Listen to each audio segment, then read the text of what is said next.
প্রবাসীর জীবনটা কিন্তু বড়ই অদ্ভুত, তাই না? আমি কেন প্রবাসীর জীবনটা বড় অদ্ভুত বললাম, দেখতে হলে সম্পূর্ণ ভিডিওটা দেখেন, তাহলে বুঝতে পারবেন। হ্যালো এভরিওয়ান, আসসালামু আলাইকুম। আমি সাথী আলহামদুলিল্লাহ আমি ভালো আছি, আশা করি আল্লাহর রহমতে আপনারা অনেক অনেক ভালো আছেন। Welcome my new another daily blog. চলুন কথা না বাড়িয়ে আজকে ব্লগটা শুরু করে ফেলি। প্রথমে আমি কেন জানেন বলেছি প্রবাসীর জীবনটা বড়ই অদ্ভুত। প্রবাসী সেই মানুষগুলো একদিন আমাদের সাথে শৈশব কাটিয়েছে, এখন তারা নিজের বাসায় ঠিকই আসে, কিন্তু মেহমান হয়ে সময় পুরোটা দিন পুরোটা রাত কাটিয়েছে মা বাবার সাথে, এখন আসে খুব অল্প সময়ের জন্য মা বাবা ভাই বোনের সাথে সময় কাটাতে। তাই আমার কাছে লাগে প্রবাসী জীবনটা বড়ই অদ্ভুত। যাই হোক, সকালে নাস্তা ডিম ভাজা, পরোটা, চা আর সবজি ভাজি নাস্তা করে নিলাম। তো নাস্তা করার পরে আজকে দুপুরে আয়োজন করেছে আমার আম্মা শাক ভাজি, ডাল আর হচ্ছে ডাটা তরকারি, মুরগি তরকারি, মাছ ভুনা। তো আমরা সবাই একসঙ্গে খেতে বসেছি। সব মিলিয়ে আলহামদুলিল্লাহ ভালো কিছুই করেছে। আর যেহেতু ভাইয়া অল্প দিনের জন্য এসেছে, আমাদের মনটা ভীষণ খারাপ, আবার চলে যাবে। আমাদের প্রতিদিনের সকালের নাস্তা, দুপুরের খাবার আর সকালের নাস্তা কিংবা বাহিরে যে খাবার সব একসঙ্গেই হয় আলহামদুলিল্লাহ। ভাইয়া যখনই দেশে আসে আমাদের ছাড়া কিছুই করে না, যেখানেই যাবে আমাদের সঙ্গে নিয়েই যাবে।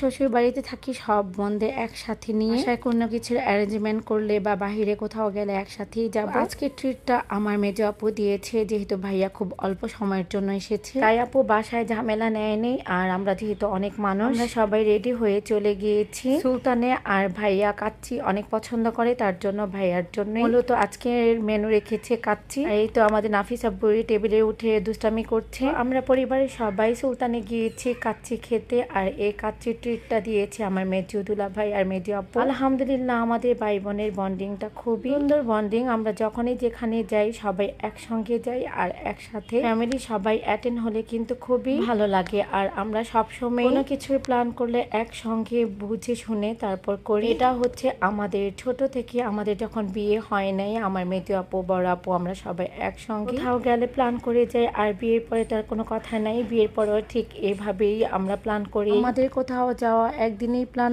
আর একদিনেই যাওয়া। আমরা সবাই রাতের খাবার খেতে এসেছি, আর আমাদের কাচ্চি চলে এসেছে। এখন বিসমিল্লাহর নামে গরম গরম কাচ্চি খাবো। তো আপনারা সবাই আমাদের ভাই বোনের জন্য দোয়া করবেন, আমরা ভাই বোনের যেন একে অপরের ভালোবাসা হই, এভাবে সারা জীবন মিলেমিশে থাকতে পারি। আমি খাওয়ার পরে মিষ্টি কিছু না হলে কি চলে, তো ডেজার্টের জন্য একটু ব্যবস্থা করেছি। আজকের ভিডিওটা ভালো লেগে থাকলে please like, comment and share করবেন। ফলো বাটনে ক্লিক করতে কিন্তু ভুলবেন না, এন্ড ইউটিউব চ্যানেলটাকে লাইক এবং সাবস্ক্রাইব করবেন। এই ভিডিওটা এখানে শেষ করছি, ভালো থাকবেন সবাই, আল্লাহ হাফেজ।